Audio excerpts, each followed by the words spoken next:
الحمد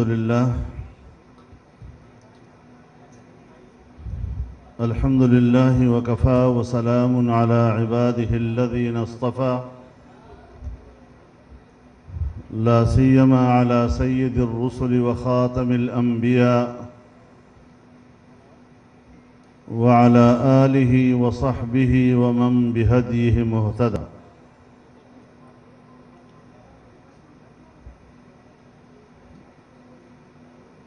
أما بعد فأعوذ بالله من الشيطان الرجيم. بسم الله الرحمن الرحيم. يا أيها الذين آمنوا إن تطيعوا الذين كفروا يردوكم على أعقابكم فتنقلبوا خاسرين بل الله مولاكم وهو خير الناصرين. صدق الله العظيم.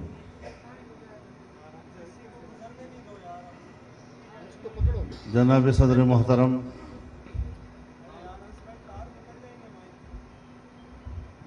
جمعیت علماء اسلام صوبہ سندھ کی مجلس عمومی کے نہایت ذمہ دار ساتھیوں، حضرات علماء کرام،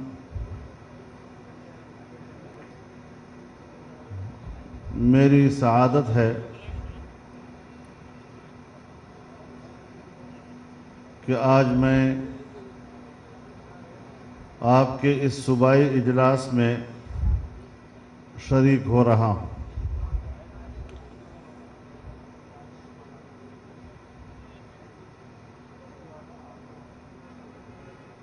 اور موجودہ صورتحال کے بارے میں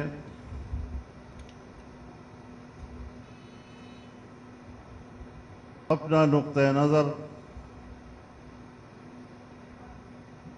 آپ کے سامنے پیش کرنا چاہتا ہوں۔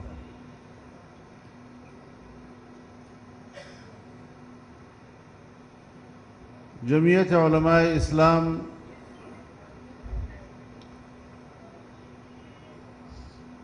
اپنے اکابر و اسلاف،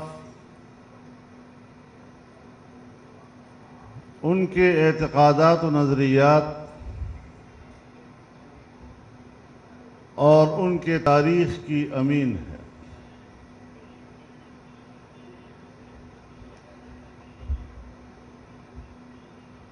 اللہ تعالی نے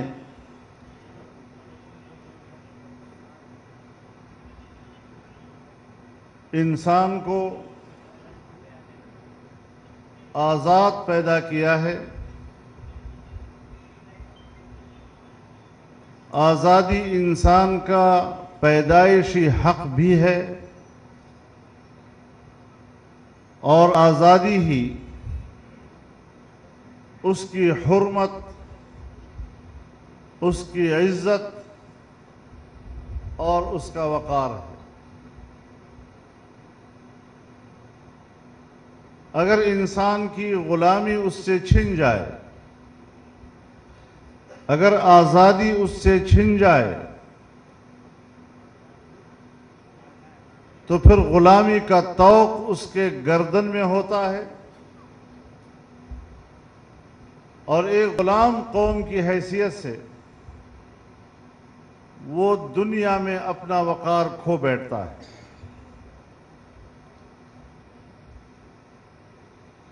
انگریز یہاں آیا،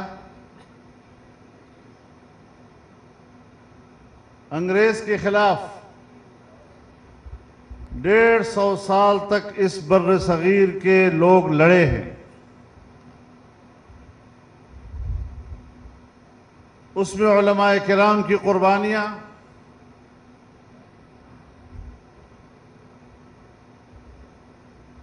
انہوں نے اس محاذ پر جو جنگیں لڑی، شکست و ریغ سے دوچار ہوئے،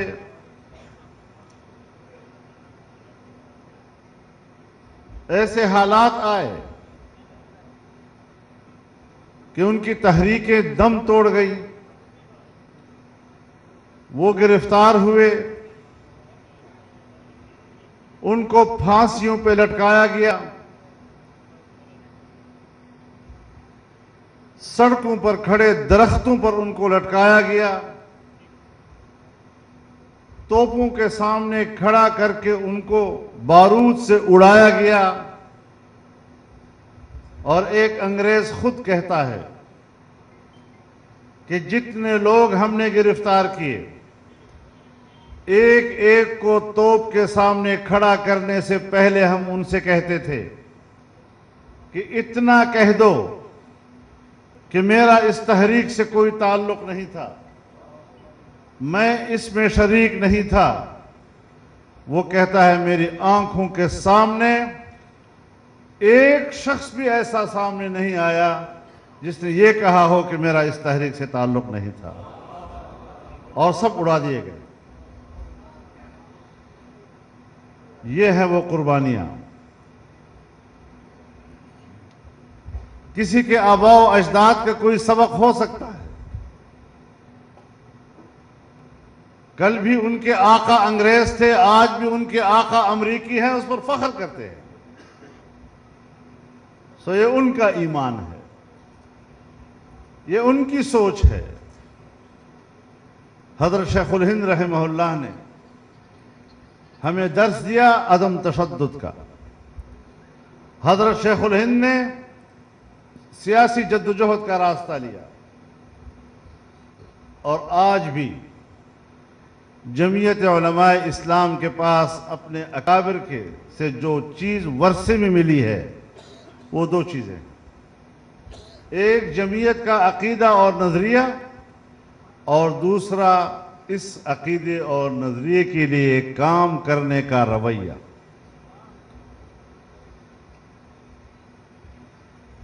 لیکن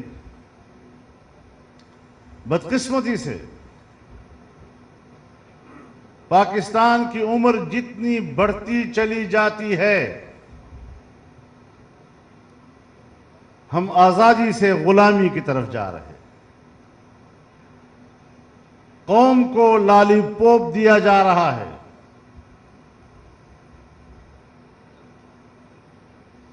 اور جو حکومت اب لائی گئی ہے،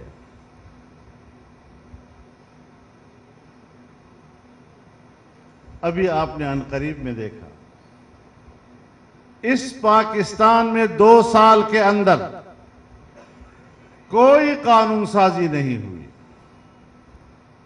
اگر قانون سازی ہوئی ہے تو یا آرمی ایکٹ میں ترمیم کی، جس کے ذریعے آرمی چیف کو ایکسٹینشن ملی، اور یا FATF کے تحت ابھی تازہ حالیہ قانون سازی۔ اب آپ مجھے بتائیں کہ فائنینشل ایکشن ٹاسک فورس، بین الاقوامی مالیاتی ادارہ، کہتے ہیں ہمارا مقصد یہ ہے کہ پیسہ دہشت گردی کی طرف نہ جائے۔ اب بین الاقوامی کسی بھی کتاب میں کسی ادارے نے آج تک دہشت گردی کی تعریف نہیں کی۔ اقوام متحدہ کا چارٹر قوموں کو اس کی آزادی کے لیے لڑنے کا حق دیتا ہے، لیکن آج اپنی آزادی کے لیے جنگ لڑنا بھی دہشت گردی قرار دیا جا رہا ہے۔ اگر امریکی فوجیں افغانستان میں اترتی ہیں اور افغانستان کی سرزمین پر قبضہ کرتی ہیں، تو اپنی سرزمین کی آزادی کے لیے لڑنے والوں کو دہشت گرد کہا جاتا ہے۔ اگر عراق میں امریکی فوجیں اترتی ہیں اور عراق پر قبضہ کرتی ہیں، اور قبضہ کرنے کے بعد جو انہوں نے قبضہ کرنے کی وجہ بتائی تھی وہ جھوٹ ثابت ہو جاتی ہے، اور پوری دنیا کے سامنے اس کا جھوٹ سامنے آ جاتا ہے، تب اگر وہاں کی قوم اپنی آزادی کی جنگ لڑتی ہے تو آج دنیا اس کو دہشت گرد کہتی ہے۔ اگر لیبیا پر قبضہ کیا جاتا ہے اور وہاں کے لوگ اپنی آزادی کی جنگ لڑتے ہیں تو انہیں دہشت گرد کہا جاتا ہے۔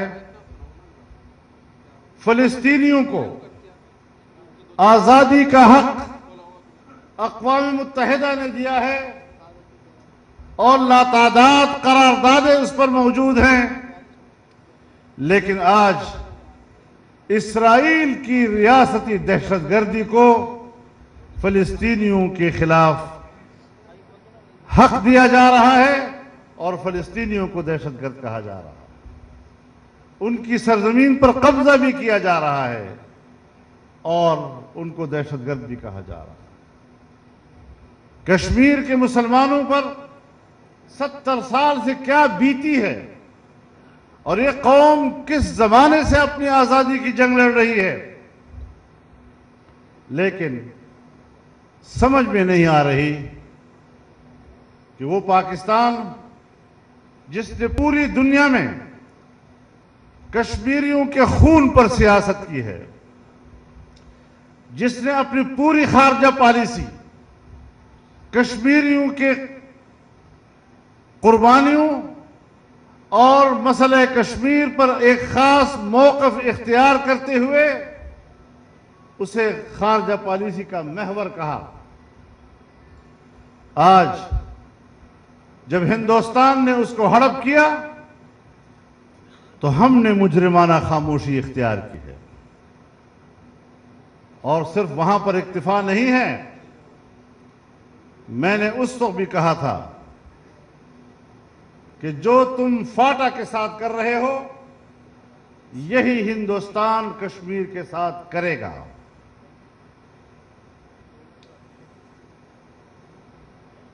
پاکستان کے آئین کی روح سے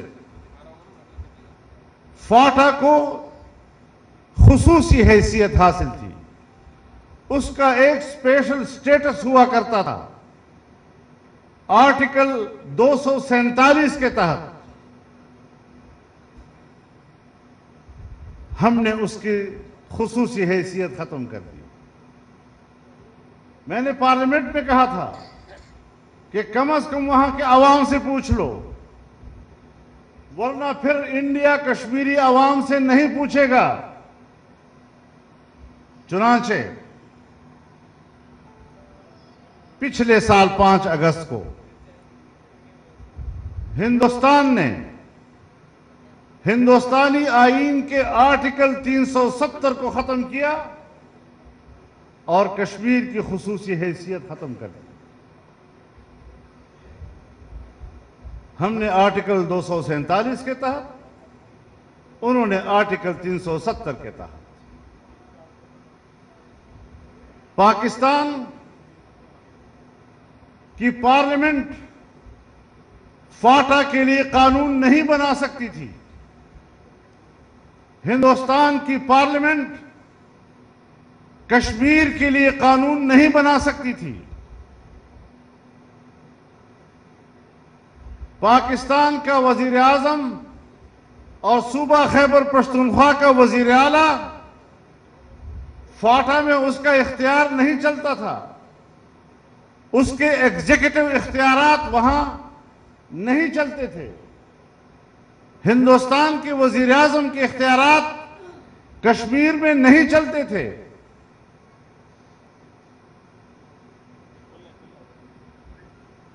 پاکستان کا صدر مملکت بواسطت گورنر خیبر پختونخوا کے فاٹا کے نظام کو چلاتا تھا اور احکامات جاری کرتا تھا۔ ہندوستان کا صدر جمہوریہ کشمیر کے وزیر اعلیٰ کی وساطت سے وہاں پر نظام چلاتا تھا اور قانون سازی ہوتی تھی۔ ایک ایک قدم پر مماثلت تھی، لیکن ہماری بات انہوں نے نہیں مانی۔ میں آج بھی کہتا ہوں کہ یہ انضمام نہیں، فاٹا کے اوپر جبری قبضہ ہے۔ نہ پرانا نظام وہاں رہا، نہ آج وہاں نیا نظام ہے۔ 2 سال سے لوگ رل رہے ہیں، نہ عدالتیں ہیں، نہ پولیس ہے، نہ پٹواری ہے، نہ زمین کا ریکارڈ ہے، کچھ بھی نہیں۔ اور جس طرح فوج پہلے وہاں موجود تھی آج بھی اسی طرح موجود ہے۔ اور صرف یہی نہیں، جب فاٹا کا اسپیشل سٹیٹس ہوتا تھا تو ہم یہ کہتے تھے آپ نے فاٹا میں جلسہ نہیں کرنا، جلسہ کرنا ہے تم نے فاٹا میں نہیں آنا۔ تو وہاں تو فاٹا تھا نا، تو ہم پر پابندی لگتی تھی۔ پرسوں میرے پاس جماعت کے لوگ آئے کہ ہم نے وہاں شمالی وزیرستان میں جلسہ رکھا ہے اور ہم یہ کہہ رہے ہیں کہ پاکستان سے یہاں پر کوئی قیادت نہیں آئے گی۔ اب آپ مجھے بتائیں کہ انضمام سے پہلے بھی ہم نہیں جا سکتے تھے، اور انضمام کے بعد اب تو صوبے کا حصہ ہے نا، اب بھی ہم وہاں نہیں جا سکتے۔ اس وقت بھی فوج ہمیں کہتی تھی کہ آپ نے نہیں جانا، آج بھی فوج ہمیں کہتی ہے کہ آپ نے نہیں جانا۔ تو آپ خود اس سے اندازہ لگائیں کہ کہاں ہے انضمام، سوائے اس کے کہ فوج کا وہاں کنٹرول ہو گیا ہے۔ یہ انسانی حقوق کے خلاف ہے، بین الاقوامی برادری کو اس کا نوٹس لینا چاہیے۔ اور پھر میں آپ کو بتانا چاہتا ہوں میرے ساتھیوں، ایک وقت وہ آیا جب میں نے وزیر اعظم کو اس بات پر آمادہ کر لیا کہ انضمام نہیں ہوگا، اور کوئی اس قانون کے 25 دفعات تھے اور اس میں سے 4 انہوں نے حذف کر دیے۔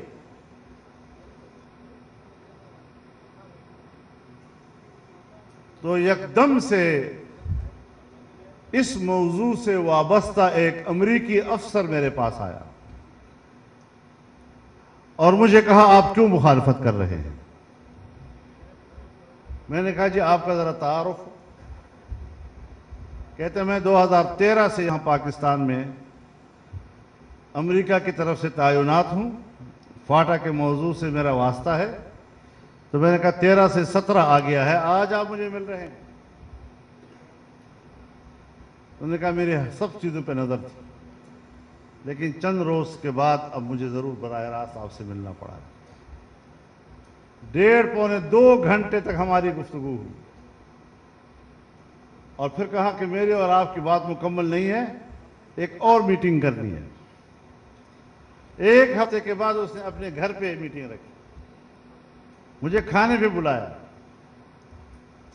اور کہا کہ یہ سب کچھ آپ کو کرنا پڑے گا۔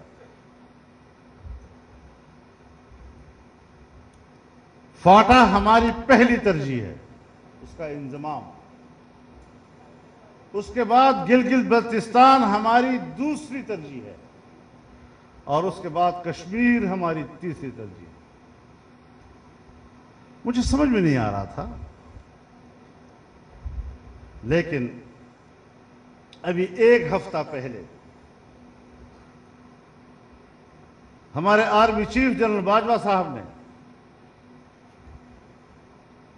پارلیمنٹ کے پارلیمانی لیڈرز کو بلایا، قومی اسمبلی کے پارلیمانی لیڈرز کو،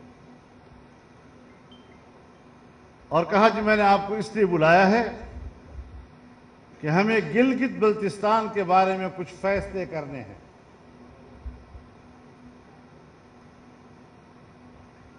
تو میں آپ کو اعتماد میں لینا چاہتا ہوں۔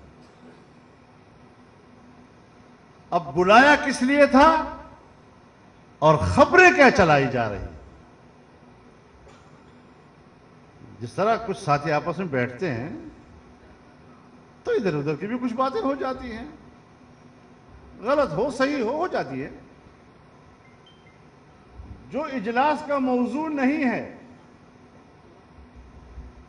اور دوران اجلاس ادھر ادھر کی کوئی بات آ جاتی ہے، اسے اپنے چینلوں کے ذریعے سے چینلوں پر اس کا تذکرہ کیا جاتا ہے، اور جس موضوع پہ بلایا تھا اس کو چھپایا جا رہا ہے۔ اور ایسا تاثر دیا جیسے سیاستدان اس کے پاس گئے ہیں، جیسے سیاستدانوں نے خواہش ظاہر کی ہو۔ بابا بلایا بھی آپ نے ہے، موضوع بھی آپ نے طے کیا، اور پھر سیاستدانوں نے یہ زبردست مظاہرہ کیا کہ بالاتفاق آپ کی تجویز کو مسترد کر دیا تھا۔ وہ بات کیوں نہیں کرتے؟ اس کا تذکرہ پبلک میں کیوں نہیں کیا جا رہا؟ تو ہم کیا سمجھیں کہ ان تبدیلیوں کا اور اس سیاست کا اس کے پیچھے کون کار فرما ہے؟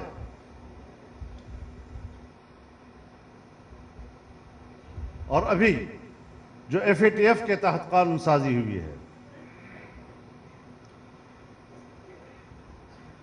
شرمندگی والی بات یہ ہے کہ جب قانون لکھا جاتا ہے، بل تیار کیا جاتا ہے اور ایوان کے ممبران کے سامنے رکھا جاتا ہے تو اس پر اس بل کا مقصد لکھا جاتا ہے،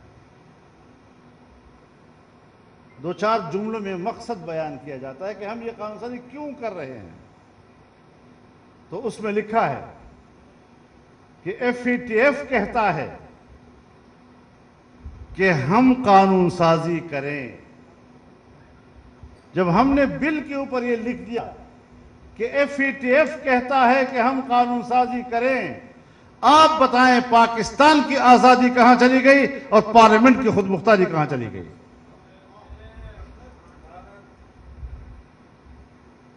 کچھ ذرا اس کے دوسرے پہلو میں بھی تو نظر ڈالیں نا۔ اگر کوئی جھک مار نہیں ہے آپ نے تو کم از کم اتنا تو کرو کہ یہ ہماری ضرورت ہے اور پاکستان کی ضرورت ہے۔ لوگوں سے کہتے ہو نے پاکستان کو بچایا ہے اور وہاں لکھ رہے ہو کہ ایف اے ٹی ایف کہتا ہے کہ اس طرح کرو۔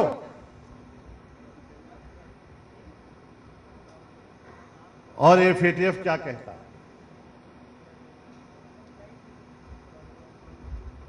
کہتا ہے کہ اگر اقوام متحدہ ایک قرارداد پاس کر لے اور اس قرارداد کا یہ تقاضا ہو کہ وہ 2، 3 اور 4 گھنٹوں کے اندر اندر اس پر تعمیل ہو، اس پر عمل درآمد ہو، اگر کوئی ادارہ یا اس ادارے کا کوئی فرد اگر اس کی عمل درآمد میں رکاوٹ ڈالے گا، اس کو ناکام بنانے کی کوشش کرے گا، تو پھر اس کو سزا دی جائے گی۔ اور وہ سزا اگر ادارے کی قیادت ہے تو 10 سال قید، اس کا رکن ہے تو 5 سال قید، اگر ادارے کی قیادت ہے تو 5 کروڑ روپے جرمانہ، اور اگر نیچے اراکین ہے تو 2.5 کروڑ روپے جرمانہ، اور دونوں بھی ہو سکتے۔ اب آپ مجھے بتائیں کہ ہماری آزادی گئی یا نہیں گئی؟ اقوام متحدہ کے ہاں جس چیز کا نام قرارداد ہے، پاکستان میں اس کا نام قانون ہو گیا۔ وہاں قرارداد ہوگی، ہمارے ہاں وہ قانون کی طرح نافذ ہوگا۔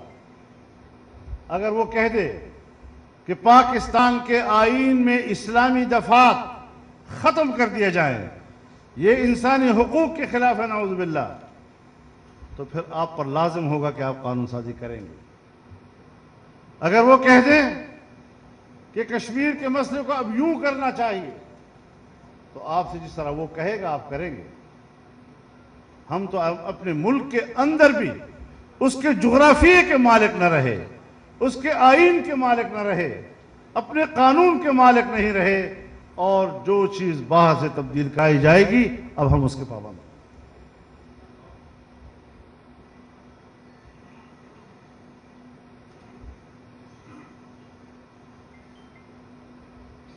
اور پھر جس وقت آیا کہ وقف املاک کے حوالے سے قانون سازی کی جائے گی، تو اس کی زد پڑنی تھی ہمارے مساجد و مدارس پر، اور رد عمل آنا تھا اس پر علماء کا، تمام مکاتب فکر کا، جب اس کی قانون سازی کا مرحلہ آیا تو پھر ایسے لوگ تیار کیے گئے جنہوں نے صحابہ کرام کے خلاف بازاری زبان استعمال کی، فرقہ وارانہ نفرتوں کا ایک ماحول پیدا ہوا، اور اس ماحول میں سارا مذہبی طبقہ وہ ایک دوسرے کے سامنے مقابلے میں آ گیا، کھڑا ہو گیا، اور ہماری توجہ ادھر کر دی، ادھر پھر انہوں نے قانون پاس کر دیا۔ اب کہتے ہیں یہ کیسے ہوتا ہے، یہ فرقہ واریت کیوں؟ میں نے کہا اپنے سے پوچھو کیوں؟ اب مولوی صاحبان اٹھ کھڑے ہوئے ابھی، جی یہ تو بڑا غلط قسم کا قانون آ گیا۔ تو میں نے کہا اس وقت آپ دوسری طرف مصروف تھے نا۔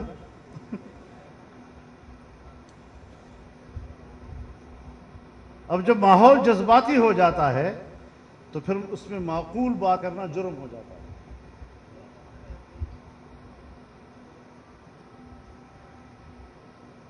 ابھی ساری دنیا کو بلایا جا رہا ہے، فرقہ واریت نہیں ہونی چاہیے۔ میں نے کہا پیغام پاکستان کے لیے تو اتنا بڑا ہوم ورک آپ لوگوں نے کیا تھا، اس میں سب سے زیادہ فعال اگر کردار رہا تو وہ ہمارے ISI کا رہا ہے، وہی سب علماء کرام اور مذہبی لوگوں کو اکٹھا کرتی ہے۔ اور جب آپ میں نے کہا اکٹھا کرتے ہیں تو بڑے پیار سے ہم اکٹھے ہو جاتے ہیں۔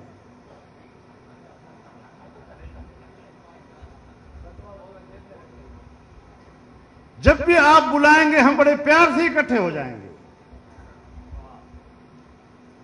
تو جب ہمارے اندر اتنا پیار ہے، جب آپ بلاتے ہیں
تو میرے محترم دوستو،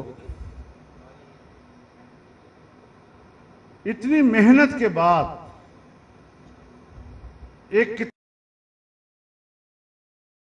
پاکستان اور آپ کا دعویٰ ہے کہ کوئی 2000 سے زیادہ لوگ علماء کے اس پہ دستخط ہیں، صحیح ہے یا غلط وہ اپنی جگہ پر ہے، لیکن آپ کا دعویٰ ہے۔ ریاست اتنی کمزور ہے کہ اتنی محنت کے بعد اور اتنے بڑے اتفاق رائے کے بعد یکدم ایک آدمی آتا ہے اور وہ ابو بکر صدیق رضی اللہ تعالیٰ کے بارے میں حرز و سرائی کرتا ہے، اور اس کا FIR درج ہو جاتا ہے۔ FIR درج ہونے کے باوجود وہ طیارے میں بیٹھ کر لندن نکل جاتا ہے۔ اتنی بڑی سہولت کس نے پہنچائی؟ کیسے وہ نکلا؟ یہ لوگ پیدا کیے جاتے ہیں کہ تم ذرا کچھ کرو تو صحیح، تاکہ ہم اپنا کام بیچ میں نکال لیں۔ اب جب کام نکل گیا تو آپ سب کو بلا رہے ہیں۔ یہ نفرتیں نہیں ہونی چاہیے۔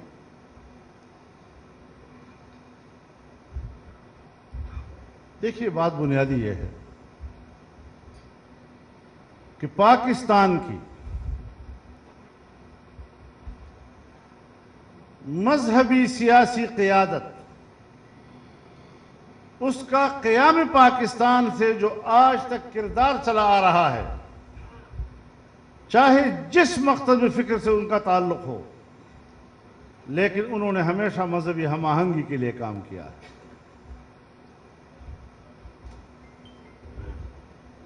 سن 1949 کی پہلی دستور ساز اسمبلی میں قرارداد مقاصد پاس ہوئی، آج تک تمام مکاتب فکر کہتے ہیں ہمارا متفقہ دستاویز ہے۔ سن 1951 میں 22 اسلامی دفعات طے ہوئے، تمام مکاتب فکر نے اتفاق رائے سے طے کیے، جس میں انہوں نے پاکستان میں اسلامی نظام کے لیے رہنما اصول عطا کیے تھے۔ آج بھی تمام مکاتب فکر کا اس پہ اتفاق ہے۔ آئین بنا، آئین کے اسلامی دفعات، مسلمان کی تعریف، ختم نبوت کے حوالے سے آئینی ترمیم، ناموس رسالت کے حوالے سے آئینی ترمیم، تمام کے تمام اس پر متفق ہیں، اور آج بھی کوئی اختلاف رائے نہیں ہے۔ اسلامی نظریاتی کونسل، اس کے اندر بھی تمام مکاتب فکر کا اتفاق رائے آج تک کے تمام سفارشات کے اوپر، اور باہر بھی اتفاق رائے۔ لیکن جب سے پاکستان بنا آج تک اس پر عمل درآمد نہیں کیا جا رہا، قانون سازی نہیں ہو رہی، اس لیے کہ ایوان میں ان لوگوں کو جانے نہیں دیا جا رہا جو قرآن و سنت کی بنیاد پر سمجھتے بھی ہے اور قانون سازی کرنا بھی جانتے ہیں۔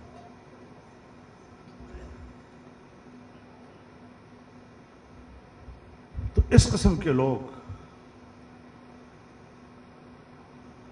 اس رویوں کے ساتھ ملک کو چلا رہے ہیں۔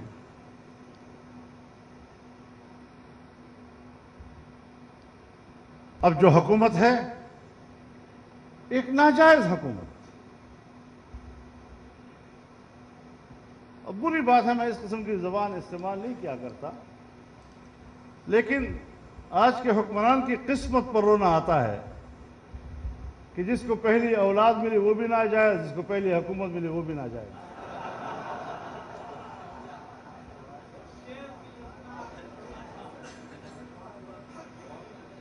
اب یہ ہمارا احتساب کریں گے یا ہم نے ان کا احتساب کرنا ہے؟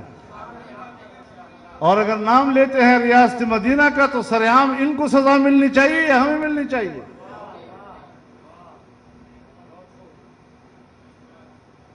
اے کاش کہ آج خلافت راشدہ کی حکومت ہوتی، پتہ نہیں آپ کے ساتھ کیا حشر کیا جاتا۔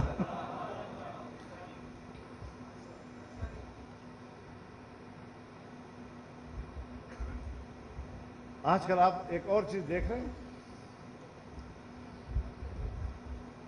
حکومت کے کچھ گماشتے آئے روز ایک بیان دے مارتے ہیں، فلانی سیاستدان کی خفیہ ملاقات آرمی چیف سے ہوئی۔ سنتے ہیں نہیں سنتے؟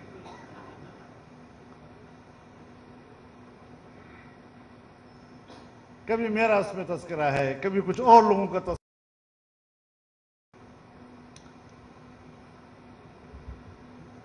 ملاقات پھر اس کو خفیہ رکھنا، یہ بات سن لو، یہ ان کی ضرورت ہے، ہماری ضرورت نہیں۔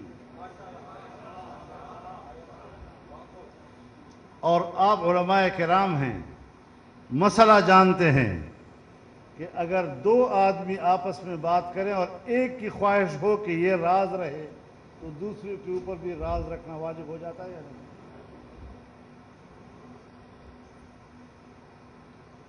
لیکن ایک بات تو واضح ہو گئی نا، اس قسم کی چیزوں کو پبلک کے سامنے لانے سے ایک بات واضح ہو گئی کہ سیاستدانوں کا رویہ نرم ہے۔ اگر انہوں نے کہا کہ آئیں ہم آپ سے بات کرنا چاہتے ہیں، انہوں نے انکار نہیں کیا ہے، لیکن یہ ہے کہ جب ایجنڈا سامنے آتا ہے تو پھر یہ ہمارا کام ہے کہ ہم قبول کریں یا مسترد کریں۔ لیکن سیاستدان اسٹیبلشمنٹ کے ساتھ اور اپنی فوج کے ساتھ بات کرنے کا انکار نہیں کرتے۔ یہ جو اب خبریں بیچ میں سے نکل نہیں رہی ہیں اور جو لوگ نکال رہے ہیں، اس کا معنی یہ ہے کہ ایک حلقہ ہے حکومت کا، اور حکومت کا وہ حلقہ سیاستدانوں اور فوج کو آپس میں لڑانا چاہتا ہے۔ لیکن ایک بات میں فوج کی قیادت سے کہنا چاہتا ہوں آج، کہ یہ جو کچھ کہا گیا ہے، میں چونکہ ایک ذمہ دار آدمی ہوں، میں اس قسم کے لوگوں کے بیان پر تبصرہ نہیں کرتا۔ فوج کی قیادت اتنی وضاحت کر دے کہ یہ اپنی طرف سے بول رہے ہیں یا ان کے ترجمان بن کر بول رہے ہیں۔ اگر وہ ان کے ترجمان بن کر بول رہے ہیں تو پھر مجھے حق ہوگا کہ میں سارے حقائق میدان میں لاؤں۔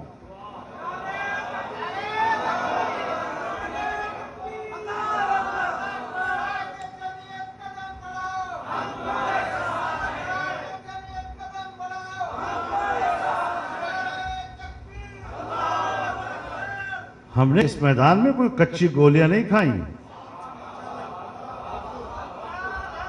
اور میدان سیاست میں میں ان لوگوں سے سینئر ہوں۔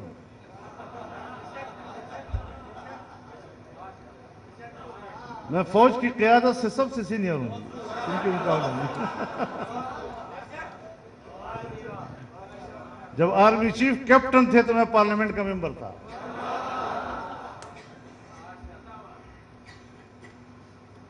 ایسا نہیں ہے کہ ہم ملک کی ضرورتوں کو نہیں سمجھتے، اس کی حساسیت کو نہیں سمجھتے۔ میں آج بھی اسی لیے جواب نہیں دے رہا ہوں کہ وہ غیر ذمہ دار لوگ ہیں جو بات کر رہے ہیں، تو ذرا وضاحت تو کر لے کہ یہ ان کے نمائندے بن کر بات کر رہے ہیں یا پھر کنٹرول کریں، پھر پٹا ڈالیں ان کو۔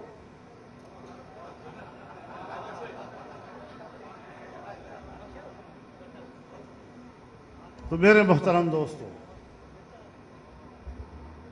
ہم اس وطن عزیز میں حقیقی معنوں میں اس قوم کو ایک آزاد قوم دیکھنا چاہتے ہیں، اس کو ایک خوشحال قوم دیکھنا چاہتے ہیں۔ بیڑا غرق کر دیا ملک کا، دنیا سے لوگ باہر سے آئیں گے اور پاکستان میں نوکریاں کریں گے۔ جب مسلم لیگ کی حکومت تھی، ہم اس کی اتحادی تھے، اور ہم آخری بجٹ دے رہے تھے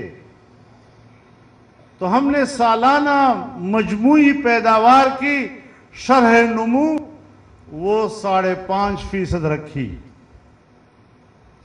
اور اگلے سال کے لیے ہم نے 6.5% کا ہدف دیا تھا۔ تو اگلا سال پھر ان کا تھا،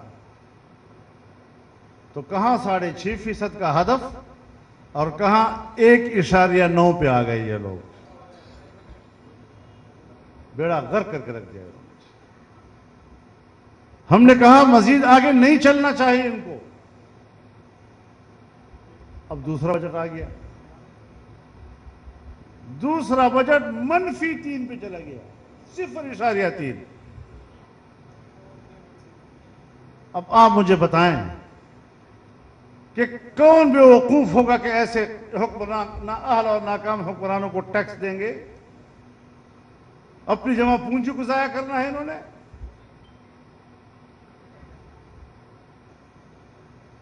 کیسے، کہاں سے روزگار دیں گے؟ اب تو تمہارے پاس تنخواہیں دینے کے لیے پیسے نہیں ہیں،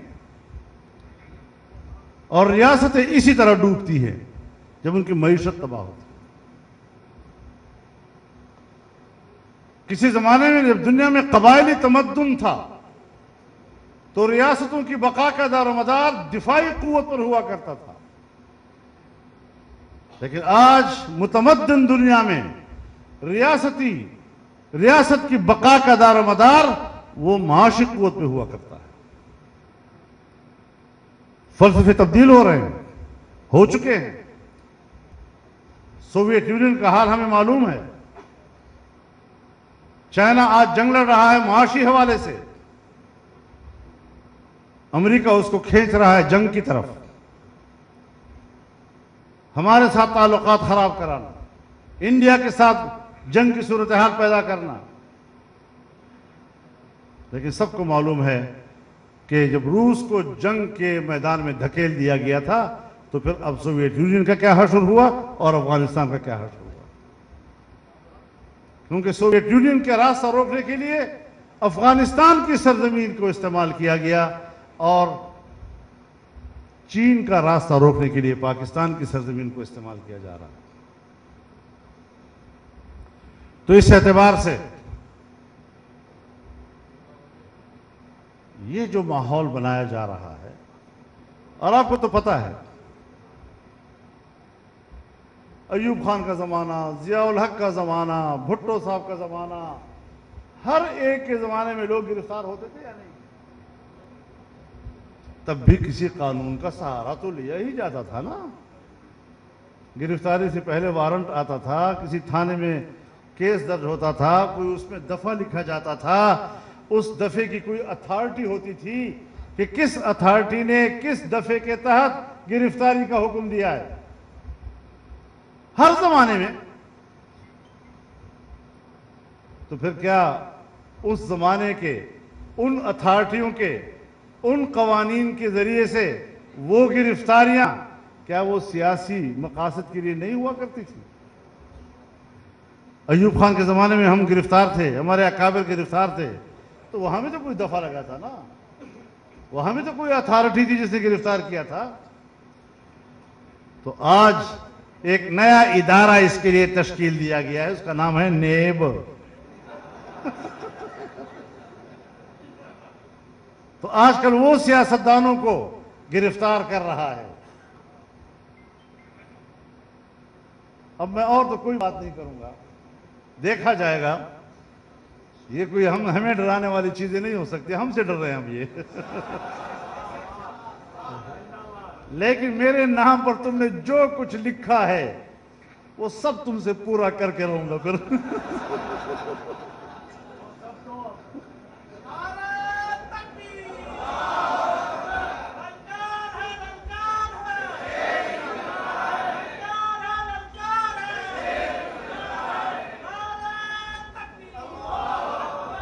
تو تم نے 1994-95 میرے خلاف بہت کچھ لکھا.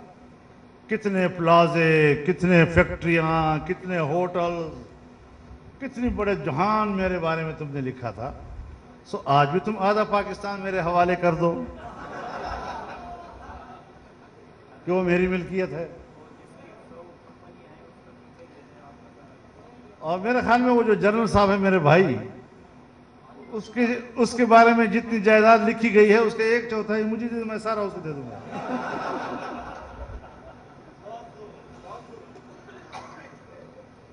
لیکن یہ گید اور بھبکیاں اپنے گھروں میں رکھو.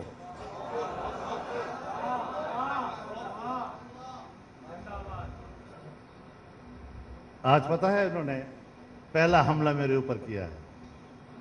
میرے ساتھ پی ایس ہے نا طارق خان، اس کے والد صاحب کو نیب نے بلایا اور گرفتار کیا ہے. پہلا حملہ انہوں نے مجھ پر آج کیا ہے.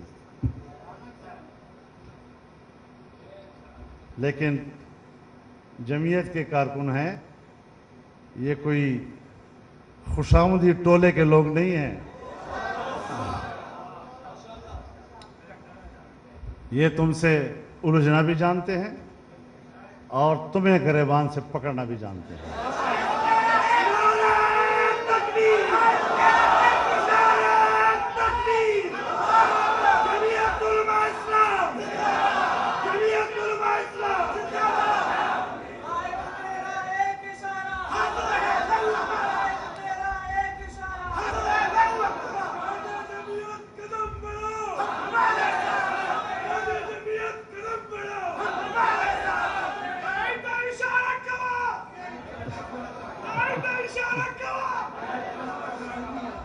سندھ میں لگا رہے ہو، کوئی خدا نے کچھ اور نہ کہہ دے۔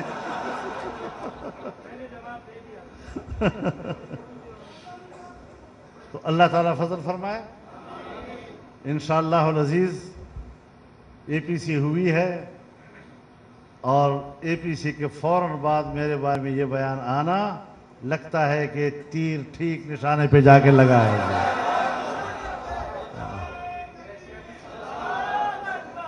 تمہیں ساری زندگی میری سیاست میں رہی ہے، 40 سال رہا ہوں، تم نے خوردبین لگا کر بھی دیکھنے کی کوشش کی ہے، تمہیں کچھ نہیں ملا۔ آج اے پی سی کے بعد تمہیں یہ چیزیں یاد آ گئی ہیں۔ میرے محترم دوستو، میں اس پر کوئی زیادہ بحث نہیں کرتا، لیکن جماعتی حوالے سے بھی ہم نے مشاورت کرنی ہے، اور پورے جماعتی موقف کے ساتھ ہم نے انشاءاللہ آگے بڑھنا ہے۔ آپ کی سوچ اور رائے کو بھی ہم سامنے رکھتے ہوئے انشاءاللہ اس حوالے سے اپنی حکمت عملی بنائیں گے، اور اس میں تردد اور خوف کسی قسم کی کوئی چیز نہیں۔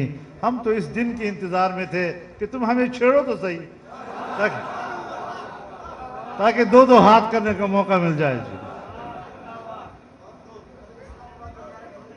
جی ہاں، اسلام آباد سے بھی آگے جائیں گے انشاءاللہ اگر جانا ہوا تو۔ نعرہ تکبیر! قائد تیری بصیرت کو، قائد تیری سیاست کو، قائد تیری جرت کو۔ تو آپ حضرات پورے حوصلے کے ساتھ انشاءاللہ رہیں، جرت کے ساتھ ان حالات کا مقابلہ کریں گے، اور اس حکومت کا دھڑن تختہ کریں گے، اس کے بغیر چھوڑیں گے نہیں انشاءاللہ۔